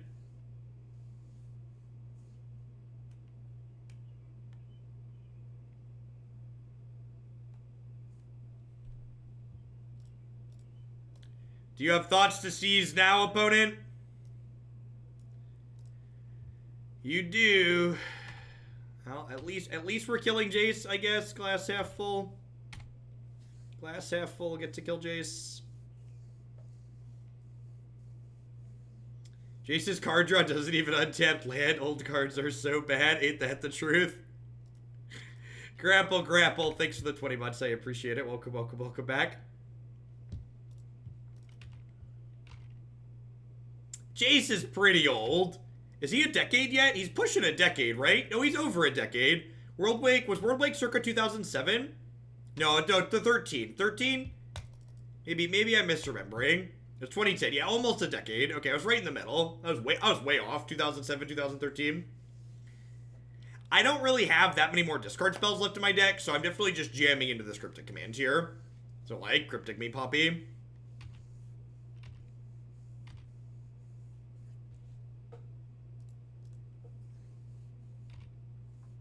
Bye, friends.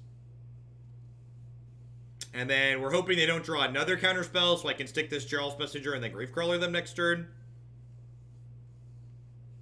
They are at 11.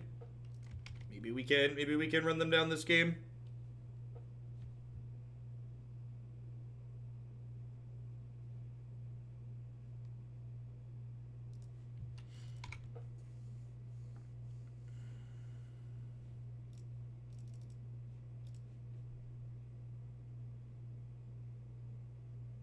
Now, if they have a path here, because of the way this trigger works, they would get to path him before I got to draw a card. Alright.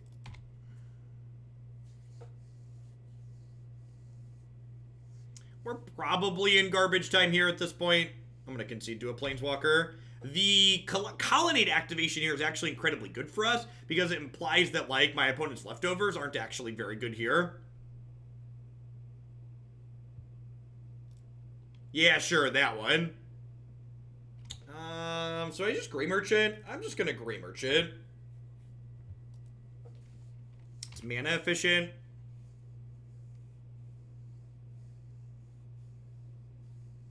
You have a path. If they path in response to the trigger, I don't drain them for anything.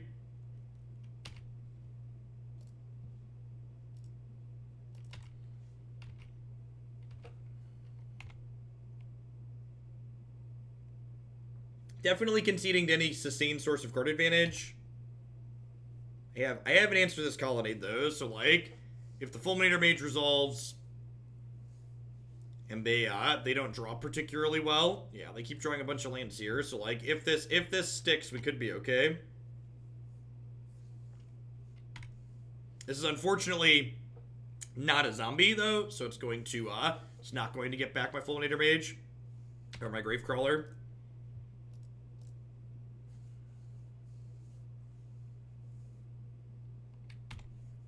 Blast Zone clears crawlers later.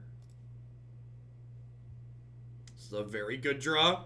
They don't have another Path or a Snap.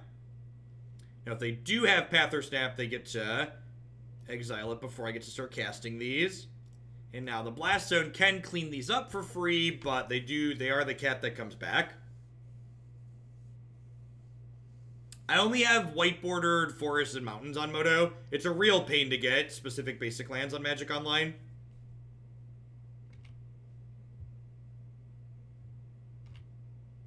Now, if they can kill Geralf's Messenger, they can blast on the Gravecrawlers when they don't come back.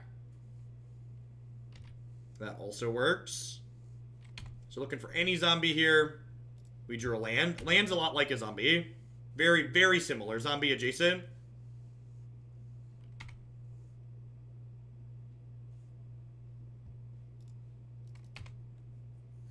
So 9 of our 20 cards have been lands this game.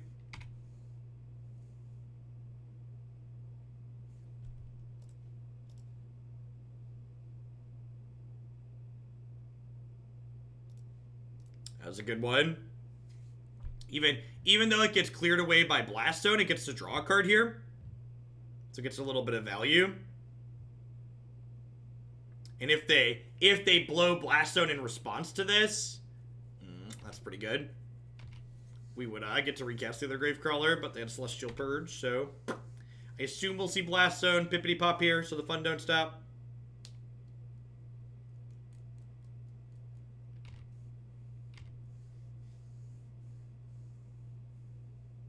I wonder how many lands they're playing in their Cryptic Command deck, because they had Field of Ruin last game.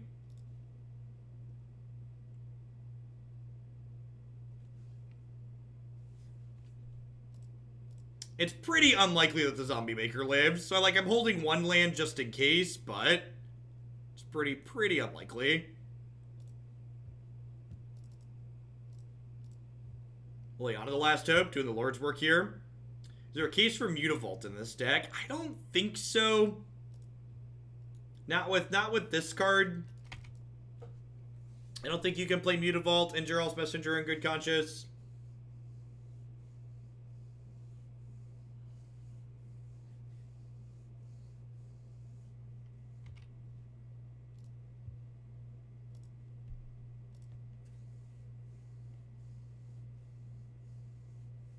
Yeah, I think Yawgmoth would be great. Yeah, it works really well with the Geralf's Messengers.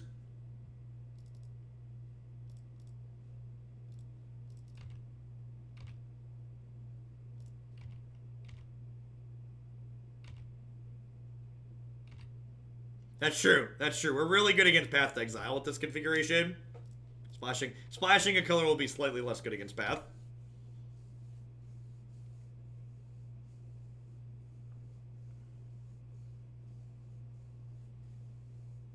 I might just cash this Last Hope in for another Geralf's Messenger next turn. They're down to 6 already.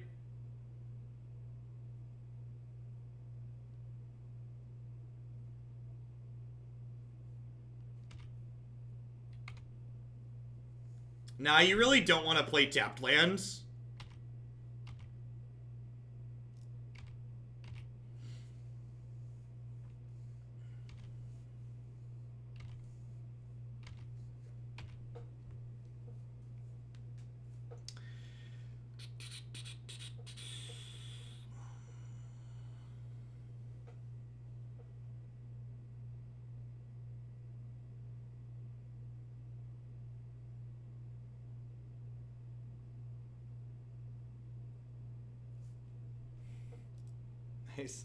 Nice Jeskai control deck.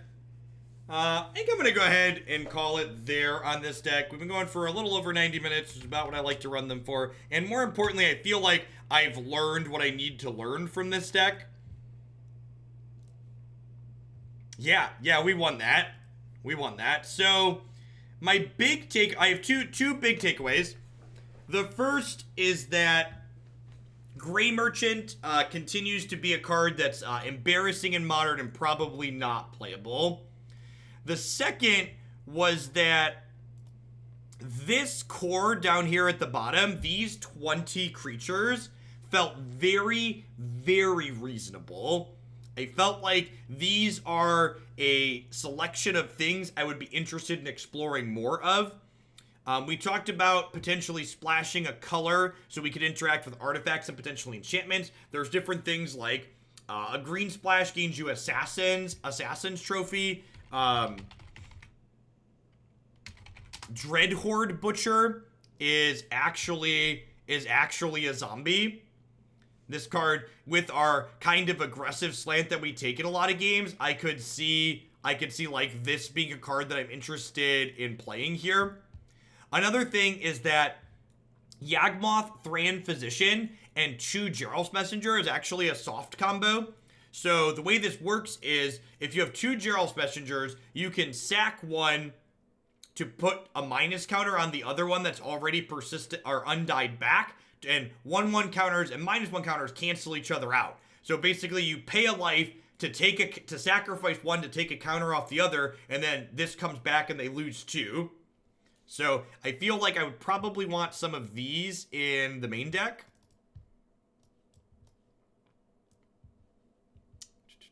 Couple of Yawgmoth.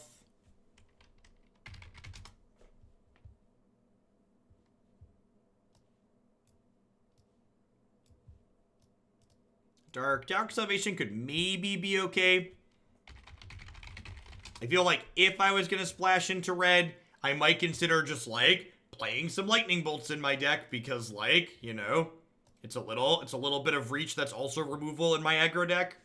So like maybe something along the lines of these. This card's probably just too cute. So something like this might be something I'd consider. Maybe a sixth discard spell.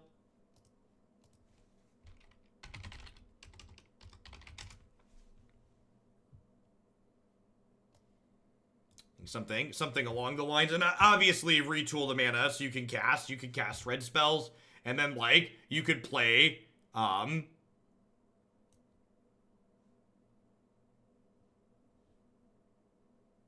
yeah, +1/+1 counters and -1/-1 counters cancel each other out. That is the takeaway there. This is also just another sacrifice outlet, which is good with Undead Augur and good with Dreadhorde Butcher. It's also possible that you might, like, something to think about is you might want some amount of ways to gain some life back in this deck. Kalitas is a good suggestion. It's possible that you could even play some of this card in the main deck. This is another way to sacrifice zombies, which is sweet.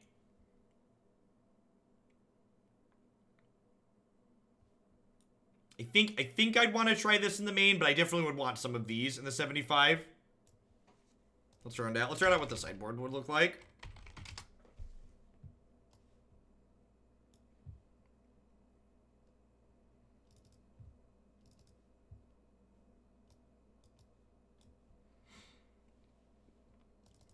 Probably something along the lines of this. And then, obviously, work out the mana. Black Cleave Cliffs, fetch lands, Blood Crypts, etc.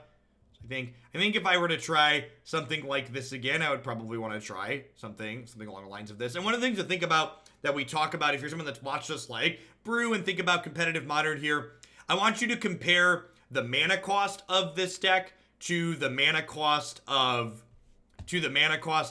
the other. To the other build that we were playing. The other thing here is these Unearths were kind of okay there. Like, they do neat things when you get a lot going, but they're probably worse than playing Culligan's Command. Having a way to remove artifacts in the 75 is probably good, and this is more reach. Those cards do different things, Erdian. So, like, Fulminator Mage is a card that's good against control, and it's good against things like Thran, whereas Fatal Push is a card that's good against aggro. I don't think Faithless Looting makes sense in a deck like this because this deck doesn't really have a ton of ways to get value out of its graveyard, and Faithless Looting is card disadvantage if you're not playing with busted graveyard cards. So I think this plus red mana is how you would probably want to build this.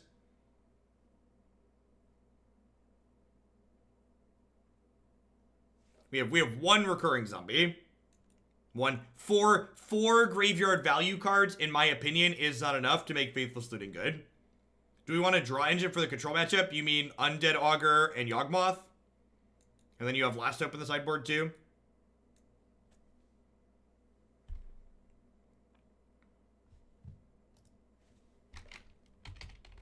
I'm gonna fix the mana here really quick before we move to the last deck of the day, or the last deck of the day. That way people who want to just copy and paste and not think can do that. And I'll post this on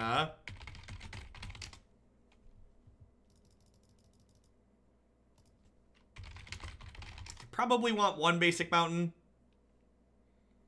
for the purposes of fetching.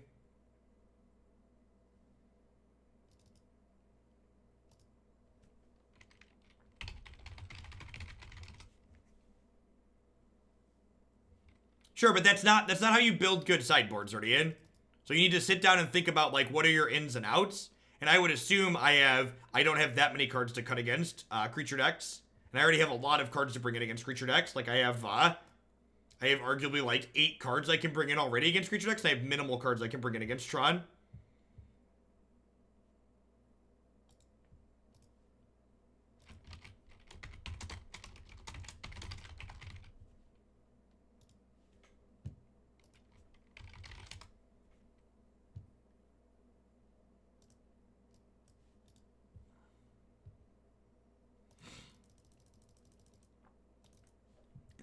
How many red sources is this? 1, 2, 3, 4, 5, 6, 7, 8, 9, 10, 11, 12. Oh, is there a black-red? There's not a black-red canopy land, right? Those are ally colors? No. Yeah, that's so sad. This deck would love a black-red canopy land.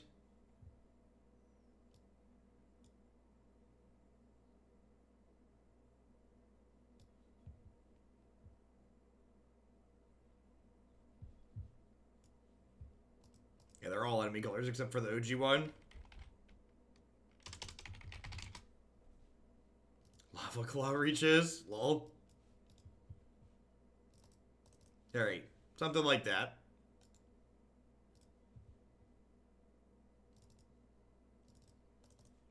Alright, so I'll throw that. It's been a while since we've done a full retune like that on stream. That was fun.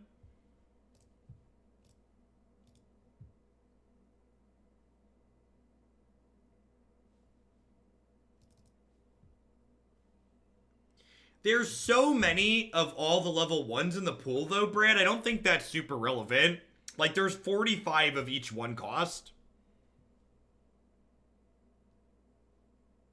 Now, I think I'd rather have more access to Blood Crypt than more access to Basic Mountain.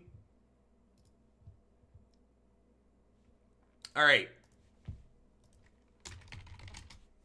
There's a link to Black Red Zombies. Let's play some JAC. Hot take. Horizon lands aren't actually that good inside of Death Shadow decks. They take too long and are too much of a liability in the late game. Death Shadow decks want to get their life total low relatively quickly and then have fine control over doing any more damage to themselves in the late game.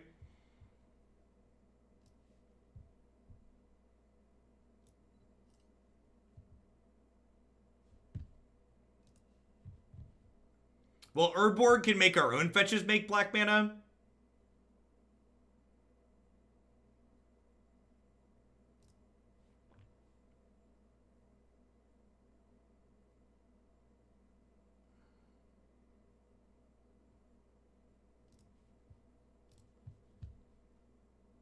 Who dropped Magmatic Single here? The Submitter. They said they were tired of dying to Narset, and they wanted that card to kill her. Seemed reasonable. The lack of Assassin's trophies in the 75 feels weird to me.